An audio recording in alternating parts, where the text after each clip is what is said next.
Fiorello, grazie a tutti. Mi presento, io sono Riccardo Marchi e lavoro come account manager per Sotterra. Oggi sono qui per parlarvi di Celada WMB, la nostra piattaforma per la confusione sessuale contro Planococcus ficus. Prima di parlare del Celada WMB è giusto avere chiaro in mente quelli che sono i punti chiave del ciclo biologico di Planococcus ficus.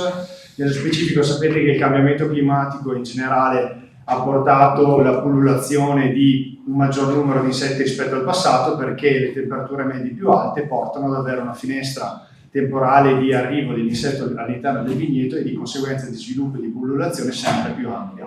Inoltre l'uscita, come dicevano i colleghi, di insetticidi ad ampio spettro e purtroppo da quest'anno anche di insetticidi specifici porta chiaramente il controllo di Planococcus ficus a essere sfidante per i tecnici e gli agricoltori. Di conseguenza, quali sono i punti chiave del ciclo biologico di Planococcus da considerare per ottenere un controllo efficace? Prima di tutto lo svernamento, come diceva il collega prima, lo svernamento viene a carico della femmina fecondata, quindi dobbiamo ricordarci che le popolazioni di Planococcus che abbiamo all'interno della nata, immaginate 2025, dipendono molto da quello che sono stati gli accoppiamenti effettuati a fine stagione del 2024. Inoltre l'epoca di migrazione è estremamente variabile, questo ci rende difficile il posizionamento dei pochi insetticidi rimasti, e inoltre la migrazione stessa è scalare, quindi se inizia la migrazione e posiziona l'insetticida può essere che non elimino completamente quello che è l'uscita di Planococcus, perché successivamente con l'aumento delle temperature si potranno avere delle successive migrazioni. Quindi è un insetto veramente complesso da gestire.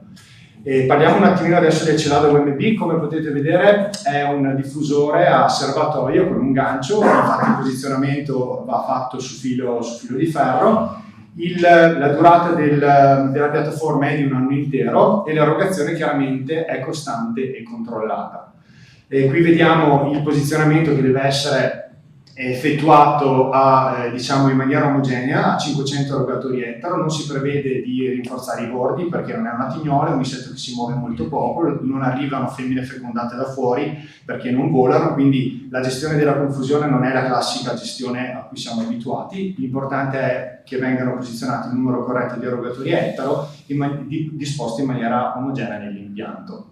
Da un punto di vista, diciamo, di epoca di applicazione, bisogna intercettare il volo di prima generazione, che normalmente è, diciamo, leggermente posticipato con quello delle tignole, però il posizionamento può essere proprio lo stesso che si utilizza per le tignole, proprio perché abbiamo una piattaforma che dura comunque tutta la stagione. Da un punto di vista tecnico, la piattaforma Celada si differenzia da tutte le altre piattaforme nel mercato perché lo studio di quello che è la plastica, la resina utilizzata per l'erogatore è studiata per ogni feromone. Quindi il Celada WMB ha una plastica studiata per il feromone a catena ramificata del Planococcus, che è diversa dalla mescola di plastica utilizzata per il feromone, per esempio, della tignoletta, che è un feromone a catena lineare. Ok. Di conseguenza ogni feromone ha la sua particolare forma e ogni plastica ha una particolare porosità che garantisce la cessione del feromone costante per ottenere l'effetto della confusione e la durata di un anno intero.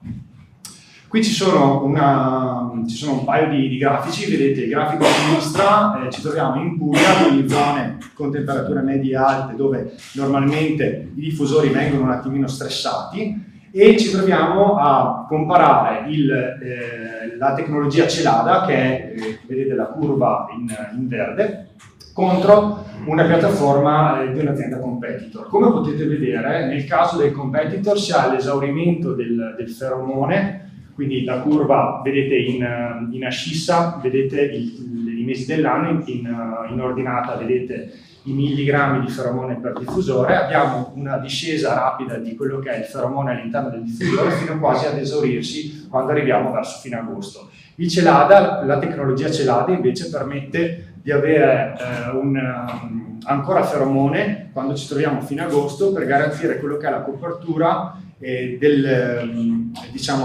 parassita da controllare fino a ottobre-novembre, che sono mesi importanti perché, come abbiamo detto prima, il cambiamento climatico significa finestra di potenziale sviluppo dell'insetto sempre più ampia. Avere un sistema che controlla il parassita e gli accoppiamenti per tutta la stagione significa avere un sistema che è adatto a quello che sono i cambiamenti climatici. Nel grafico a destra vedete una situazione di laboratorio dove abbiamo valutato a temperatura costante di 40 gradi, quindi temperature eccezionalmente alte che chiaramente sono servite a valutare il prodotto nella peggiore delle ipotesi, e vediamo che anche qui, rispetto alla stessa piattaforma competitor, la durata della piattaforma Celada è fondamentalmente doppia rispetto a quella del prodotto competitor. Quindi ho voluto farvi vedere qui una prova di efficacia che si svolge ancora una volta in Puglia. Avete capito che ci piacciono le zone sfidanti dal punto di vista dell'emissione del feromone. Come potete vedere nel grafico sopra, allora abbiamo tre tesi: la tesi Celada VMB, che è quella in verde, la tesi Checkmate VMB XL, che è la nostra vecchia piattaforma per il controllo di Planococcus, in blu, lo standard chimico che è basato su un intervento di spirotetramat effettuato il 14 giugno all'inizio della migrazione, è un intervento al 18 di luglio di acetamiprid effettuato al picco della seconda migrazione.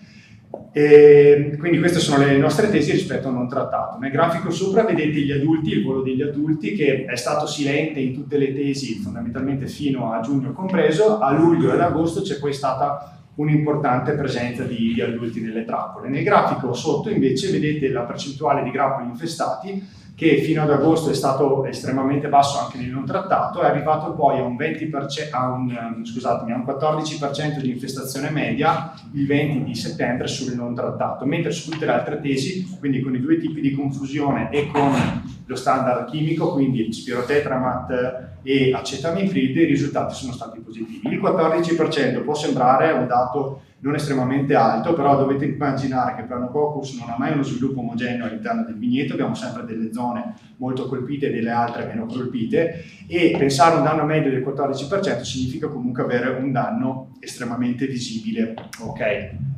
Questa è un'altra prova su Verona, su Corvina, dove anche qui abbiamo valutato le stesse tesi di prima, quindi Celada VMB, Checkmate VMB XL e intervento di spirotetramat più acetamiprid come il precedente, con chiaramente delle date che variano di qualche giorno in funzione di quello che era il monitoraggio sulla migrazione. Cosa abbiamo dal punto di vista direttamente del volo? E anche qui i voli, in questo caso i voli sono partiti da maggio, ma sono stati molto più bassi in termini quantitativi rispetto a quelli della prova precedente, con il non trattato che aveva sempre più catture rispetto chiaramente al confuso, che era sempre quasi a zero, e anche al chimico, che aveva qualche cattura in meno rispetto al non trattato. Andiamo al grafico sotto, dove vediamo la percentuale di grappoli infestati. Anche in questo caso fino ad agosto anche il non trattato aveva danni irrisori, mentre è arrivato a un danno medio attorno all'11% con il monitoraggio di settembre. Tutte le tesi, quindi la tesi chimica e le due piattaforme di confusione, sono state al di sotto dell'1% di danno, quindi ancora una volta la confusione è risultata al pari in termini di efficacia rispetto a quello che era lo standard di riferimento. Un piccolo grafico che mostra nell'istogramma di destra come se si utilizza la confusione, di conseguenza aumenta anche la percentuale di uva, che chiaramente non è soggetta a marciumi, perché sappiamo che Planococcus, una volta che insedia il grappolo, porta allo sviluppo di marciume acido nello specifico, mentre a sinistra, senza la confusione, vediamo come il 25% dell'uva non sia vendibile proprio perché è affetta da marciumi.